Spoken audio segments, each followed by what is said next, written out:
স্বপ্নের ইউরোপে পাড়ি দিতে গিয়ে নির্মম মৃত্যু। অবৈধ রুটে ইউরোপের প্রবেশে ব্যর্থ অভিবাসীদের বিশাল সমাধিক্ষেত্র ছড়িয়ে আছে ইতালি, গ্রিসসহ বিভিন্ন দেশে। নাম পরিচয় জানতে না পারায় তাদের সমাধির উপরে শুধু লেখা থাকে অভিবাসী। যুগের পর যুগ পেরিয়ে গেলেও পরিচয় থেকে যায় অজানা। জেনেক্সে শিফট করো, লাইফকে লিফট করো। নিঃসঙ্গ কবরস্থানে মৃতের আত্মার শান্তিতে মোনাজাত ধরেছেন ৭৩ বছর বয়সী মেহমেদ শরীফ দামাদোগলু। গ্রিসের উত্তর পূর্বাঞ্চলীয় এভরস অঞ্চলের একটি পাহাড়ের চূড়ায় অবস্থিত এই কবরস্থানে দাফন করা হয় অবৈধ অভিবাসীদের।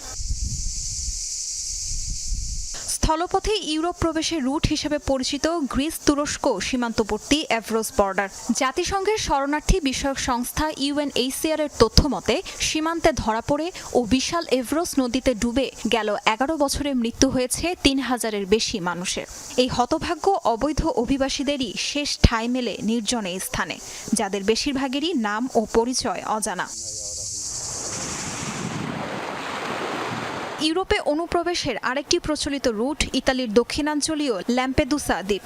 তিউনিশিয়া সহ উত্তর আফ্রিকা থেকে ভূমধ্যসাগর পাড়ি দিয়ে এই দ্বীপে পৌঁছান অভিবাসীরা। তবে অনেকেই হারিয়ে যান উত্তাল সাগরে। যাদের মরদেহ খুঁজে পাওয়া যায় তাদের দাফন করা হয় দ্বীপটির স্থানীয় কবরস্থানে। সাধারণত এই সমাধিক্ষেত্রের বেশিরভাগ এপিটাফেই নেই মৃতের নাম ও পরিচয়, শুধু লেখা অভিবাসী।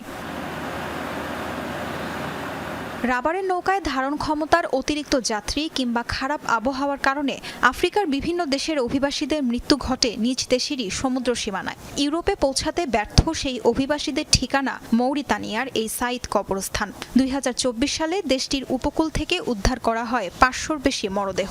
চলতি বছরের প্রথম কয়েক মাসে পাওয়া গেছে শতাধিক অভিবাসীর মরদেহ।